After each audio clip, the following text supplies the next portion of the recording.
سيد اللي جيتوا هذا النهار تشوفوه البارح طاقوني مجموعه ديال الصفحات من اجل التدخل السريع في الحاله ديالو اللي هو تيعيش يعني اطار في الدوله، مهندس دوله. تشوفوه في هذه الحاله، في هذه الوضعيه ديال التشرد. في الصباح منين جينا عنده على اساس انا جايه عواله باش نهزو اول حاجه للسبيطار باش يتعالج، لان شفتوا الحاله ديالو شويه مستعصيه، ومن بعد نديروا له الايواء، ولكن هو رفض، باغي الحقوق ديالو. من طلب لي احترموني ولا بعدوا مني، عاونوني، المساعده اللي محتاجه انا وهو سكن لائق، ما يكونش معايا الجيران غرف ولا كذا باش ما يخلقوا لي الصابون. راكم تعرفوا هادشي والمشاكل.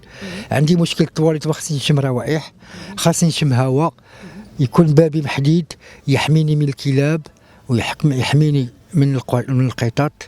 جزاكم الله خيرا. اي مبلغ مالي محتاجه، ما بغيتوش بعدوا مني.